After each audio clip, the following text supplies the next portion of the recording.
Okay, so I've got a couple things I want to record this morning, and it's pretty cold this morning. So if you hear this rumbling in the back, it's my space heater. Right there. My space heater is on because I just want to be warm. But so last night, Clay and I watched Puss in Boots. Not Puss in Boots 2, not Puss in Boots The Last Wish, just the first one that came out. I think it came out like 10 years ago, so I assume that's around 2013 or so, 2012. The one with Humpty Dumpty, the one that introduced Kitty Softpaws, Jack and Jill.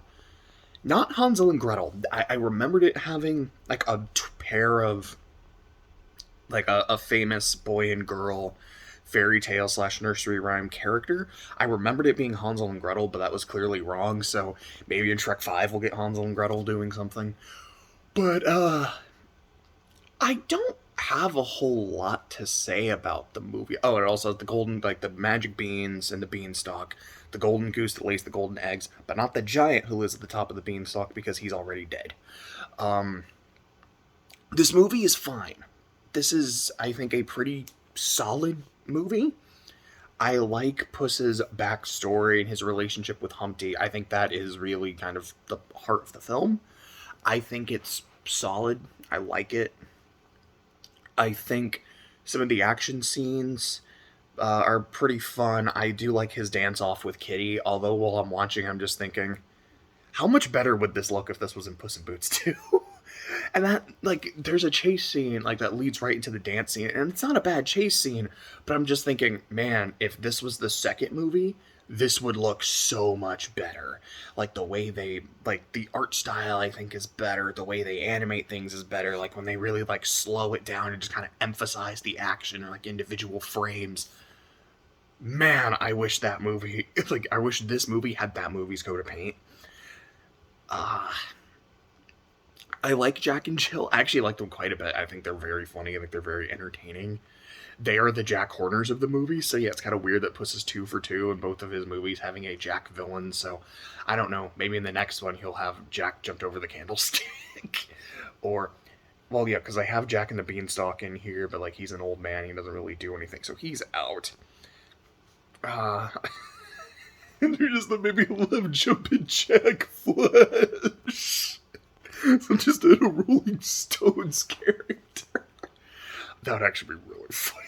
It's like, oh man, we're branching out now. Shrek can have anything. Hey, Smash Bros can have anything as long as you've been in a video game.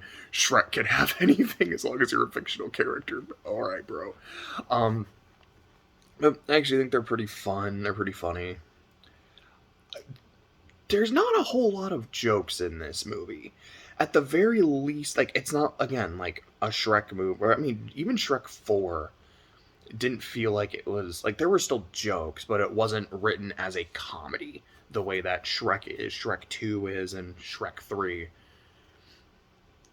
I feel like it's kind of the same with this one. Like Puss in Boots 2 is telling a really good story with like some pretty heavy themes and still manages to be consistently funny. This movie, like there's a few jokes here and there, and it's not like, oh man, like no joke lands, but they're just okay.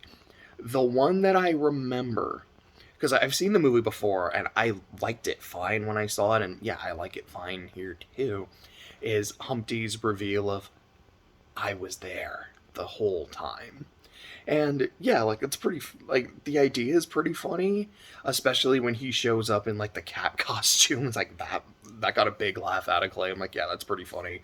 And the part right after where when Puss wakes up surrounded by crows, it's because Humpty was there giving them food, and then he just goes, oh, and then the crows like pick him up and take him away. Like I like that. That got a good laugh out of me.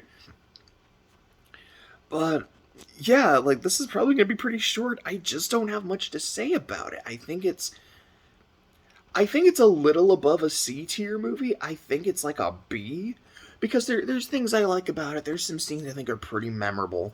I like a lot of I think that's really what it comes down to. I like a lot of the ideas in the movie, and I think they're well executed. I just don't think it's particularly funny, and I think a lot of the things that are done in this movie are done better in the next one. Like Kitty, I think she's perfectly fine. She's serviceable. She's great in Puss in Boots too. Our Jack villain, I like them in this. Way better in the second one. Puss's character, it's good here. I like him. He's not as good as he is in 2. The reveal of the villain being there every time, like, it's funny here. It's really menacing in the second one. And yeah, because like this is one of those movies, like this is clearly played as a joke, because if you rewatch those scenes, you're not gonna see Humpty, because he's specifically hiding in a place where you can't see him. So the reveal is like, yeah, like it's menacing, but in reality, it's just kind of a joke, and it almost feels like it's making fun of those kinds of reveals. Rewatch Puss in Boots: The Last Wish, and when Puss dies at the start of the movie, which it's not a spoiler, that's literally the point, is that like he dies and now he's on his last life, you can see the wolf in the background. Like when he's on the giant and then you see like the whole town. If you look, I think it's in like the left corner, you can just see the wolf there staring at him. So when the wolf reveals later that I was there every time, he's not kidding, and it works so well. And I kind of hate that my opinion of this movie is it's just not the second one, but it's kind of like after I played Paper Mario Thousand Year Door, because I played Paper Mario and I liked it. It was a game that I thought had some flaws. There were some things I didn't care for, but I liked it. Then I played Thousand Year Door and just kind of went, oh, every single problem I had with the first game is fixed. Now, Thousand Year Door still has its own problems. There are still some things I didn't care for. But overall, I thought, like, this game is great. It's fantastic.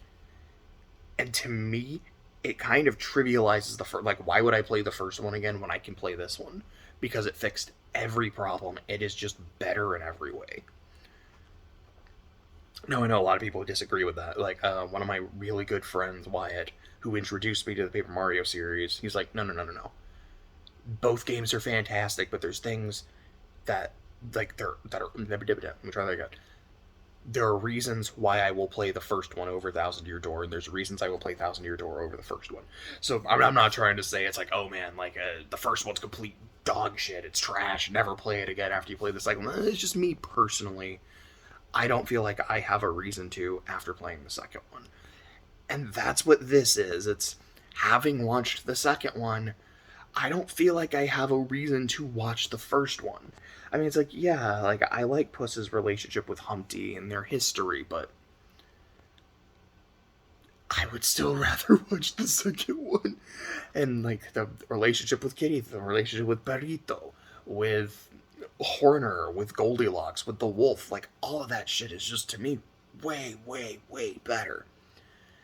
I feel like the movie genuinely is like a B, maybe like a B minus. But, which I think actually is the lowest grade I've given to a Shrek movie. And Puss in Boots 2 was an S tier movie. It might be the SS movie when all is said and done. I'm still thinking about that, but like Shrek 1 is an S, Shrek 2 is an S, also a double S contender. I gave an A minus to Shrek the Third because like I was consistently laughing. It has its problems. There are some parts that just didn't work, but I was so consistently entertained. And then Shrek Forever After is a shaky but interesting premise. It's not as funny, but when it is funny, it hits really well. Like, I still don't know where I put that. Because I feel like I enjoyed it more than Shrek the Third. Which would make it an A-tier movie, but I'm like, but its own problems kind of make it feel a little lower than that. So maybe I was a little high on Shrek the Third, and maybe that's less than A minus, and maybe that one's like a B plus. Forever After is also like a B plus. Maybe I give them both B's for different reasons, and then this is also kind of in that tier. But like, well, I would like, yeah. These are not final rankings. This is I watched the movie, I slept on it. Here's kind of what I think of the next day while the movie is still fresh.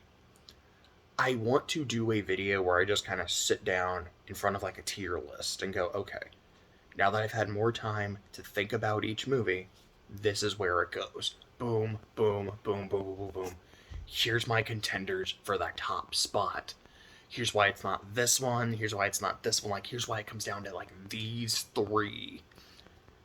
This is the top. Okay. boom, I've made my decision. We're good. And then maybe on a different day I can make another different decision. I definitely want to do that also with Ghibli movies and I almost said DreamWorks, like no shit, and Disney movies. Because Clay and I, sorry, I wasn't trying to flip you guys off. My other finger was there, I promise. Because last year, Jose and I watched all the Ghibli movies, and Clay and I have. I can't say we watched all the Disney movies anymore because Strange World came out and I haven't seen it, but I want to do it with that too. I don't know when I will do those videos because they're gonna be long. Like Ghibli, I think is like 20 movies. That'll. I could probably spend like an hour talking about that. DreamWorks is double that, and then gosh, Disney's like triple that. It's triple Ghibli, not triple DreamWorks. The fact that DreamWorks already has like 40 movies, despite not being as old as Disney, it's almost concerning. But yeah, that's it for this one. This video was a little longer than I thought because I was rambling about other stuff. But yeah, overall, movie's fine.